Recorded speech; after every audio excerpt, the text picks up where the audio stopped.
Hi, this is Ed Spurliers. I hope you enjoy this latest episode of Random Trek. Thank you very much. Yeah? Good morning, good afternoon, and welcome to another episode of Random Trek. I am your gimme captain, Christopher Ingle, and joined as always by my first officer, Brennan, the Mystical Mar, who is not a dim. He is not a dim. Brennan, how are you this week? Is it just me, or do you think they filmed this on the same backlot as a piece of the action? I was thinking that. I Yeah. really was thinking that. But yes, today, by popular demand, or at least by Brennan's request, we are taking a look at the Deep Space Nine two-parter, past tense parts 1 and 2 from season 3. It's interesting Brennan chose this, because the date in the episode that it takes place was only about a week ago. It takes place in the year 2024, and it starts out late August of 2024. August 30. Yeah, August 30th. Brendan, we have never been this close to Star Trek before, have we? No, and in fact, the main action takes place Mhm. on the 2nd of September, which was just a few days ago. And we're going to talk about that in this episode, how well Star Trek predicted the year 2024. And we're going to take a look at some of these things that this episode brings up, which is really interesting. But unfortunately, a sad piece of Star Trek news, also related to Deep Space Nine. This last week, unfortunately, we lost a very fun and memorable member of the Deep Space Nine family.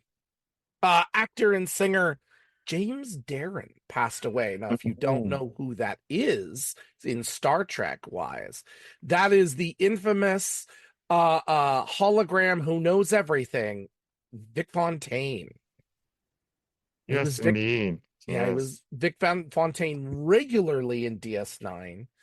And some of my favorite episodes are Vic Fontaine episodes. Yeah, I would agree. I was very sad to hear that he passed away on Monday at Cedars-Sinai Hospital. He was 88 years old. Yeah, he only lived a very full life. He absolutely did. Absolutely did. And left his mark on Deep Space Nine. That duet that he does with Sisko is so much fun. Yes, I agree.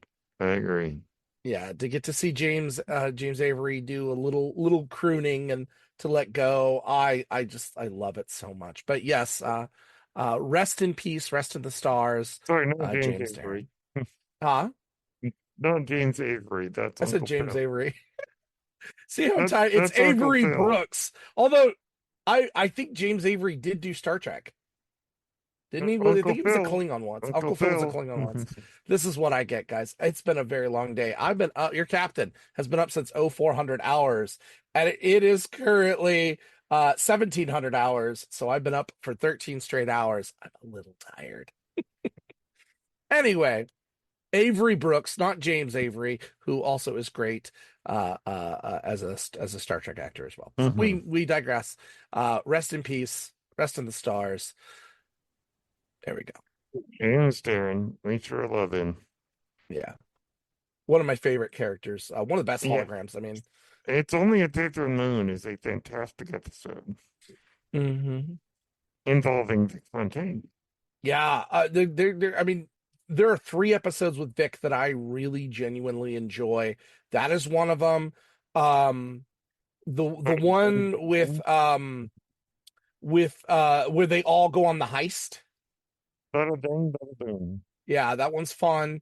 And then I believe the one where he helps Nog get back after he loses his leg. I think that is that Paper? It's Only a Paper Moon. I'm terrible at titles. Anyway, all good stuff.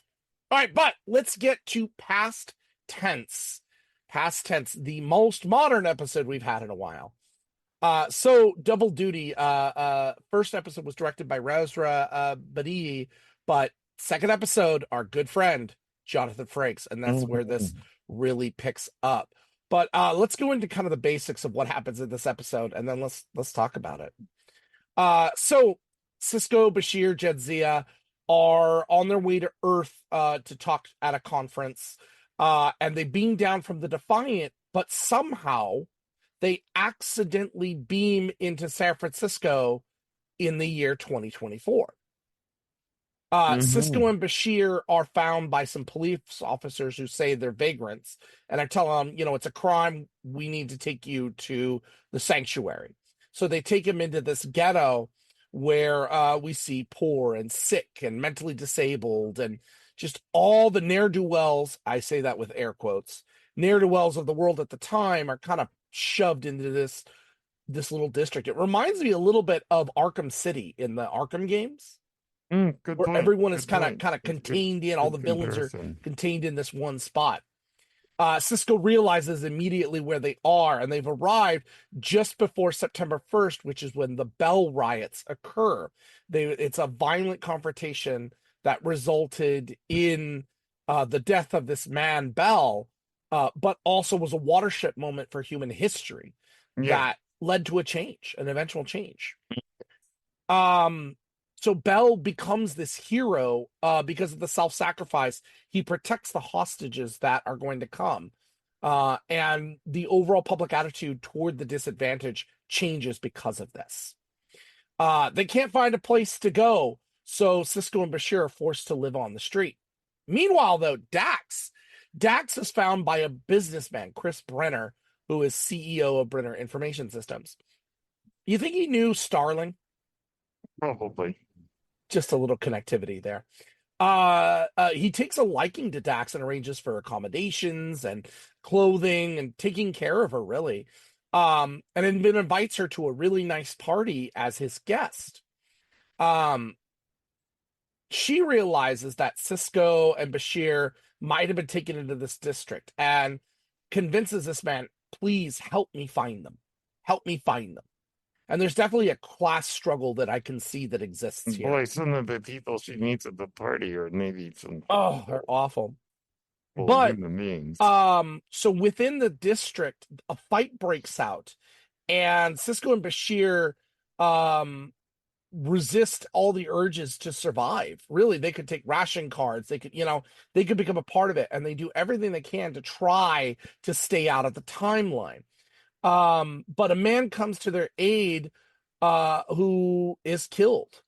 And Sisko and Bashir discover that, in fact, this man was Bell, Gabriel Bell. Yep.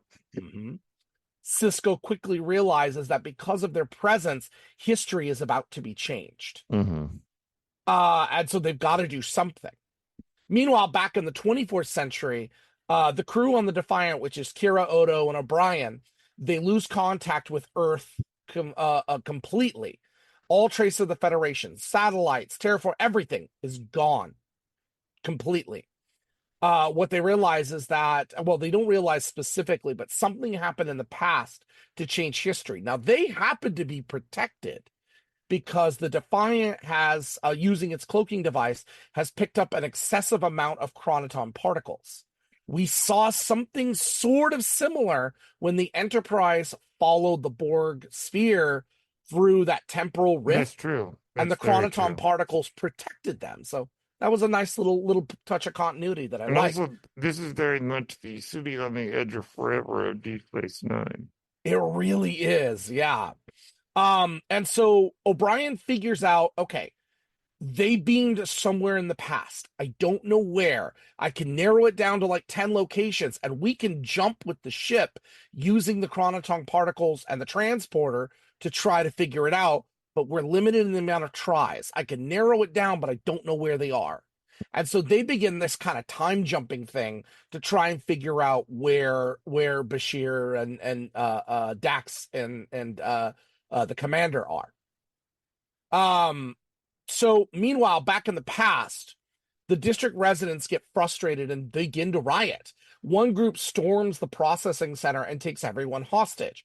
Sisko and Bashir go there, And Sisko, in quick thinking, identifies himself as Gabriel Bell. He takes Bell's identity to try to keep history Thank going. goodness, because BC would have been the wrong guy.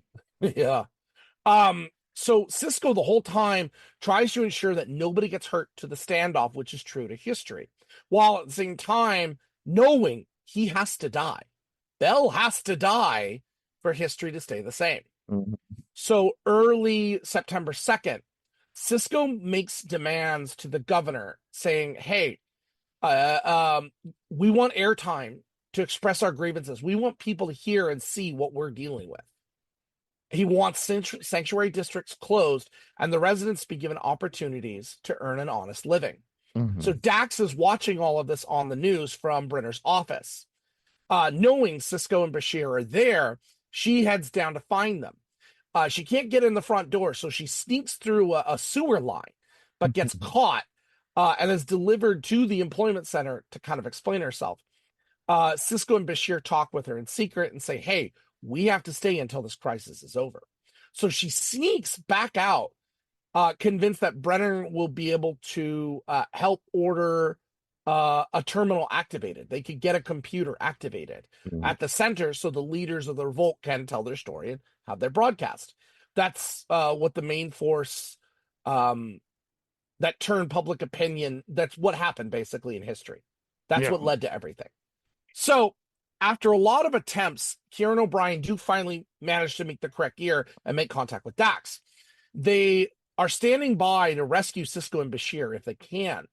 They reject the hostage taker's demands, or the governor rejects the hostage taker demands and sends in the National Guard to end the riots.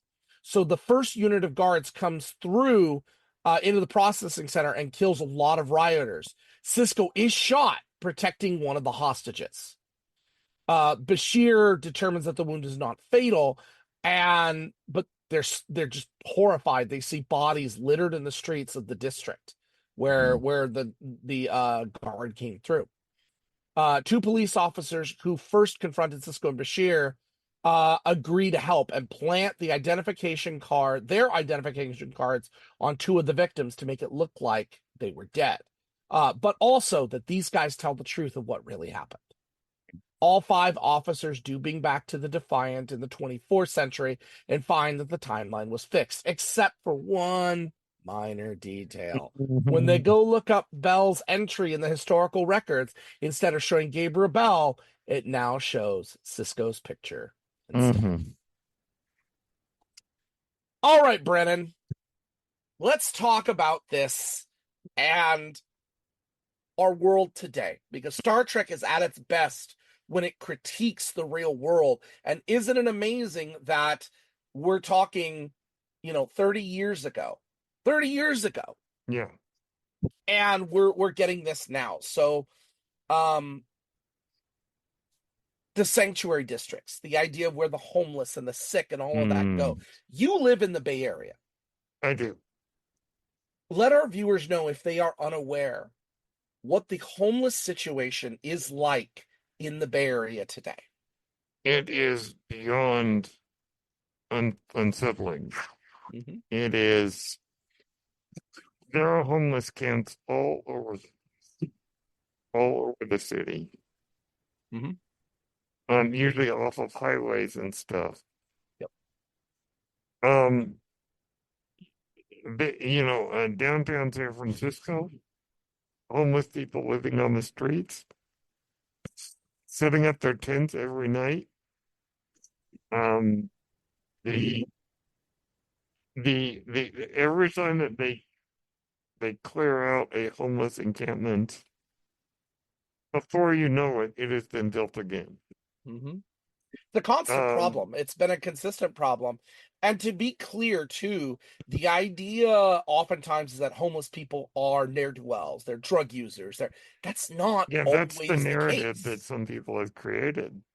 But that's not always the case. Yes, some people are. There's no doubt about that. There is a large population that is like that, but it's not the whole population. No, in fact, most of them are mentally ill. Most of them cannot seem to get medicated or treated. Many of them are like Vietnam veterans, or veterans of other kinds. And many of them, it's even though they're building homeless shelters, many of them don't live there for whatever reason. Which I imagine is not their fault. Their judgment is impaired, and it definitely is something that you see all over the Bay Area around here. Downtowns are full of homeless people. There's always that sense of that's always going on, and most of the homeless in this area, it's not that they can't get a job, it's that they are mentally ill and they are not getting treated for what is wrong with them. And that, I think that as far as that part of the story goes in this episode, they got it right on the money. The treatment of the people in the sanctuary districts is particularly in San Francisco. Yeah. Now, it's not the only place that it's not the only place that exists. We see references to the sanctuary district during Picard season 2. Yeah, that's true. When they go back in time to LA, and I believe they're in 2025. 2024. 24, was it 24? Okay. So that is, we don't see it, but it is referenced. We know it exists. One of the things here that really brought this close to home to me was how the government treats them. Here in California, our governor, Gavin Newsom, who I've been a staunch supporter of for many years, signed legislation which was supported almost unanimously by our assembly and won through our state senate, that the state basically would now be fighting illegal homeless camps. All homeless camps are now considered illegal, and it is a city's responsibility or a county's responsibility to remove them. Period. No matter what, no question. So if you create an encampment, it is illegal, and the police have the right to forcibly move you. Yeah. That, again, it's true. Looking at what I saw in this episode, which again, 30 years ago, I couldn't believe the similarities that we're seeing, again, right on the nose, is happening today. And also, government crackdowns on protests, which, I mean, obviously in this episode was written, everyone remembered the 60s and 70s protests, but we've seen even in the past year, National Guard crackdowns on student protests. Yep. We've seen it. It really amazes to me. It's not amazing. I love the fact that this has a lack of sci-fi timey-wimey stuff. This is a time travel story. And yes, we get O'Brien and Kira kind of working their way. A little funny moment. I broke my nose. That was, Kira having to hide her nose. That was kind of funny. And a couple of, technobabble as Star Trek does. Yeah, but otherwise, this really focused on the plight of the people, which is something that Sisko focuses on heavily, I think, especially when we go into the fight with the Maquis. This carries on. This is a man who is a soldier willing to fight for the defenseless. And this, like I said, this episode is so spot on today. It just shocked me how realistic in this state of California. And I've been to the Bay recently. I've seen this homeless crisis. I've seen it. It's disgusting. It's scary. And where I live, we don't have it as bad, but it exists. It's here. It's all over. It's everywhere. Yeah, I think that the mental health crisis is really what is fueling this. And also that we won't point fingers, but certain factions within the government are very unsympathetic. That's true. And of course, that's always been true. So, I agree with you 100%. Um, Now, as far as the technology and the fashion, mhm, I don't think it gets it quite right. true. But how could they have known? Yeah, that is true. But a nice appearance by someone who is popping up on this show more and more often is Dick Miller as Vin, the police Oh officer. my gosh, he keeps showing up in all of our episodes. I know, I'm getting surprised here. Mr. Futterman, Mm-hmm. he's in this as kind of the gruff, doubting sort of police officer. He turns out to be an okay guy. He's an okay guy. Um, but it was just neat to see him here. A bigger name, hanging out at Star Trek in a two-parter. That's pretty cool. I liked it. And then, of course, another familiar Star Trek face, Clint Clint Howard. Howard shows up. Yes, I love Yeah. Clint. Oh, We love yeah. Clint Howard. Not the only time. This guy, he's Clint Howard. Playing a guy who is insane, but he's right about everything. Mm-hmm. Absolutely. Um, but I did want to, there were a couple things definitely that we could say did not age as well.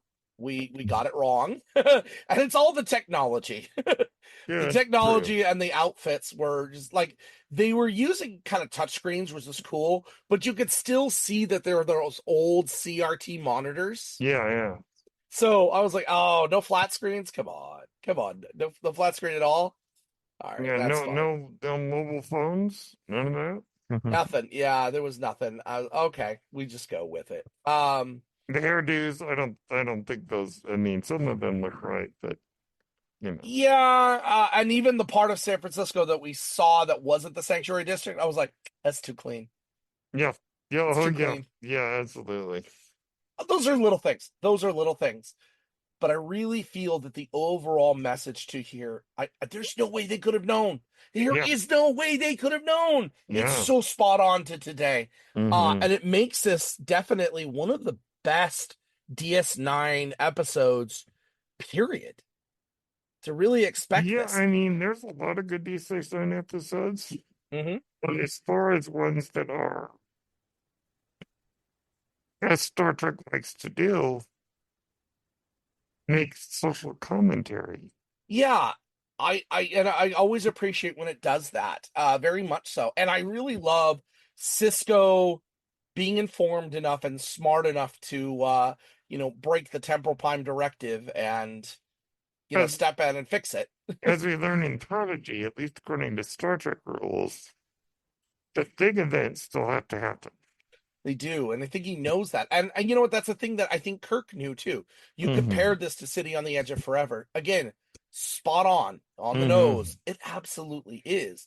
But while City on the Edge of Forever went to an extreme, the death of an inconsequential individual led to the world as we know it now by a Mm-hmm. butterfly effect of things. But if she lived, Nazis took over and the world war was lost.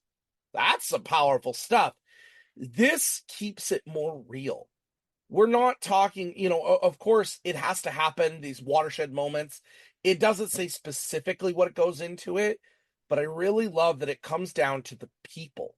And Gabriel Bell is not the most consequential figure. I mean, he is in terms of what he starts, but as a individual, Mm-hmm. he is not quite as consequential as Edith Keeler is. Right, right. But big things, little things, it doesn't Yeah, matter in this yeah, yeah, case. It's got to happen. yeah. Oh man, this was so much fun. This was one. I'll be honest. This is one that I tended to skip, but it just like it felt slow, and it is a little slow. And I had never seen these episodes, which is kind of Really? interesting. Yeah.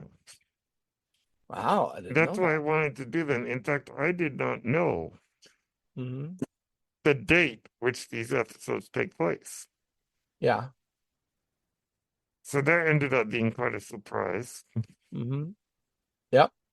Yep. And there are some parts of this that were actually loosely based or inspired by true story events. Ira Bear was inspired about the idea of the Bell riots from 1971, the riots in Attica prison. Yes. So at that point, prisoners were treated grotesquely, and the living conditions were awful. There were no such things as prisoners' rights. And the prisoners in Attica prison in 1971 rioted, and it brought public attention that, I know they're prisoners, but we need to treat them better. Which you could certainly argue maybe they went too far on, but the basic idea, yes. But if you and I were trapped, we're stuck in these situations, and we're mistreated consistently, Oh, yeah. we might have our breaking point too. I agree with that, yeah. A dog that is beat all the time is more likely to bite. It can happen, But then also Bear talked about the sanctuary districts, but his time being in Santa Monica, that he saw so many homeless people in what he described as paradise. Beautiful sun, sand, surf, and just people everywhere, unable to do anything. It's just surreal. Yeah, the paradise of California there's a lot that isn't paradise. Yeah. Yeah, wow. And this did receive a lot of great positive attention. A lot of people loved this episode, including marking it as top 10, one of the best DS9 episodes, top 25 in Star Trek history. And you can imagine that there were people on the other side who were like, this is liberal propaganda. It is a little bit. That's what they always say. Yeah. You're right. That's what they always say. Anyhow, but yeah, this was a very well received episode. Yeah. And we learned 2 new rules of acquisition, which I like, and got our obligatory Quark cameo. Yes. Cameo. So 2 new rules of acquisition that I absolutely love. And Sisko, who better to know them? Treat people in your debt like family. Exploit them. So Ferengi. And you can't free a fish from water.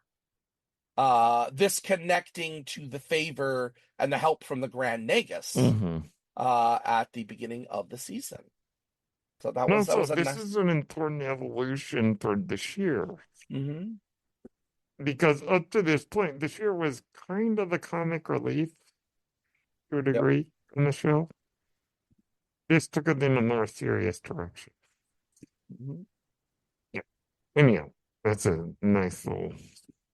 Yeah. Season 3 is where DS9 really started to get good. Oh, yeah. And you know what? Most Star Trek, I would say in the 90s, Voyager included, Voyager, DS9, and Next Gen, 3rd season is where it really kicked in. Voyager got it by its 2nd season finale. The stuff with Mr. Suter and but that was late. That was really late on. Non-Suter, yes. I can't wait till we get to talk about those. Yes. Oh, I love those. And then DS9, you're right. The first 2 seasons are really kind of slow with it. Of course, the slow introduction of the Dominion and what the Dominion could do and the danger, and I love that. Absolutely love it. It's great. And then, and Next Gen, the introduction fully of what the Borg can do by the end of that season. That 3rd season is amazing. So I'm with you. 3rd seasons are. Look at Enterprise. I believe 3rd season, we've agreed, is its best season. Hard season 3. I mean, best season. This is just a consistency. They figure it out by the 3rd. And this has it in spades. It's so good. It's so relevant. I would use this again. I say this goes in my bin of what I would show students. I would show students when we talk about homelessness. We talk about vets. We talk about things like that. Even though this is fiction, this is how they're treated. It's genuine. It's real. And there's not enough people to help. I'll bet you anything. The reason San Francisco is so clean in this show is because they took all these people and shoved them into an out of sight, out of mind area. This was the first use of the Paramount backlot by Star Trek since the Big Goodbye or TNG. It definitely has that look, and like I said, I swear that this is where they filmed the piece of the action. I wouldn't doubt it. I would love to look and see just kind of how many use that backlot, but that episode definitely 100%. The one with was it the Nazis, the space Nazis? Which one? There's been so many. Original series, the one where Kirk dresses up as a Nazi. Yes, yeah, I Yeah. forget which one. I can't remember the name of it right off, but yeah, I know that one Patterns of was. Force. And a lot Patterns of of Force. other TNG episodes would use this as well, this backlot. So it is a piece of itself as well. It was called Patterns of Force. Oh, thank you. Yep. And even Alexander Siddig, you were talking about Bashir, loved this for Bashir. Yes. I felt this was a growth for it. Overall, this really was a great choice, and I recommend this. If you are not a Star Trek fan, still recommend these episodes. Looking at the way society treats the lesser class. And that's another thing. This is all about class. I referenced it in the beginning. You have the hyper intelligent, fully functional gimmies, what they call them, gimmies, and then everyone else who has something wrong with them, no matter what, is called a dim. Yeah. And if that's not class separation in of itself, I don't know what is. And not word that party that Dax goes to, those people. Oh, that's what I was going to gosh. bring up next is that party and just this sense of those that are entitled, who have never had to suffer on the level that these people who are homeless have, don't understand the turmoil and the frustration that's involved. We see it today where I call them the higher ups. The higher ups feel, oh, why don't we just move them? Why don't they just take them out? Why don't they just kill them? And yes, I've heard that. I've heard of people like they should just be taken out and wiped off. They're not doing anything. They don't understand. They don't know. And again, I say this in the proper context. There are those who make the stereotypes realistic. There are people that drain the system, that take advantage. Yes, it exists. But there are people who just need help, but have been burned for so long. When help does come along, they don't take it. Yeah. They won't take it because no one will help them. And we're trapped with this and stuck with this. And so you've got like in Rent, where people pee on your stoop every night. And then you have the other class people saying, well, if these people only worked harder. It's like, well, you don't work a day in your life. Funny thing, that's what they were saying during the Great Depression. Yeah, and it's like, but you guys didn't work a day in your life, and so now you got rich. So it's like, hey. Here's the thing, and this is my soapbox. It's not political, but it's real. We need to take care of these people. You and I are children of God. We take our faith very serious. And our faith teaches us that no matter who it is, lend a hand out. And you don't have the right to judge them.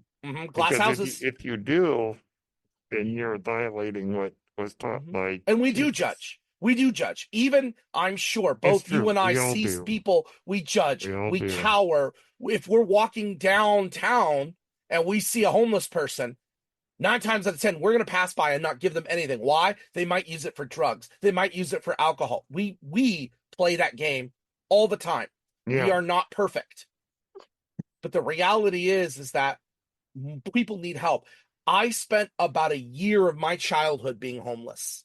I have lived among those people. I did not know that. I know. Interesting. My parents, we went from shelter to shelter, to family, but we spent time in shelters where I saw people like this.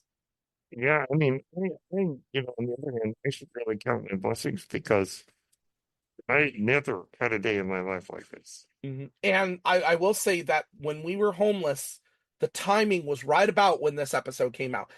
Right about there. It might be a little off. Yeah. I think it was closer to 93, but again, it's right there.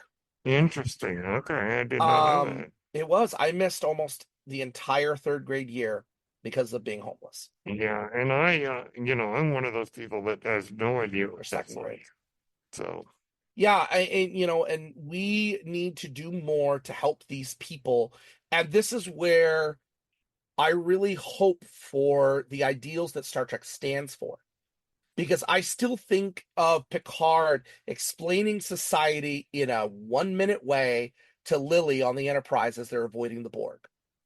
We no longer worry about monetary wealth, which is the focus of our society. Even the most altruistic of us are worried, where am I going to get the money? How am I spending the money? Money comes up a lot.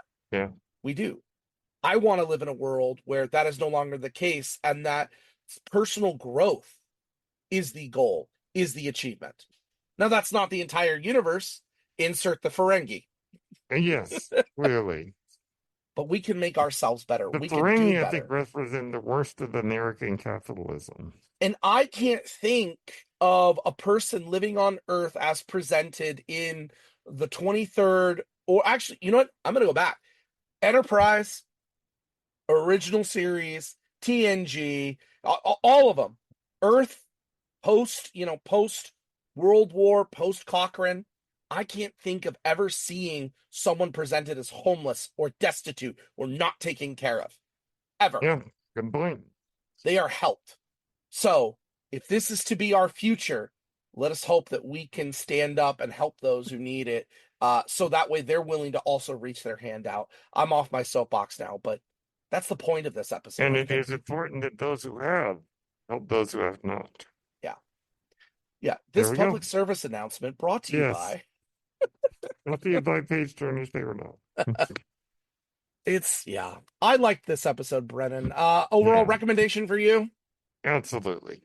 I am so glad to hear that. All right. So next week we get to randomize. We get to randomize. Yeah, I actually normally I bring the randomizer up before we start. I forgot to do it because I was so excited to talk about this. Yes, Voyager, I believe. Voyager next week. I love Ooh. Let's have another season 3 whopper. The Q and the Gray. Another Q episode. Oh boy. I thought you were going to say Scorpion. We'll get to that someday. Eventually, but the Q and the Gray is an interesting one. Oh, yes, very much so. And we finally get to meet the female Q, who I have seen more of an expanded universe Trek stuff. Yeah, I really it's true. like. I really like it. So, yes, next week we will bring you the Q and the Gray. Brennan, where can the people find you? You can find me talking about how awesome Star Trek is. Here on Random Trek. You can find me on X at Brennan Mystical, on Instagram and Threads at Brennan Blue, and on YouTube at Page Turners They Were Not, where you can find this podcast, and on Spotify and Apple Podcasts. You can find me on Twitch and Twitter, because I'll never call it X, at Ingle1984. But as always, we end every episode. Kapla, and live long and prosper. Peace and long life.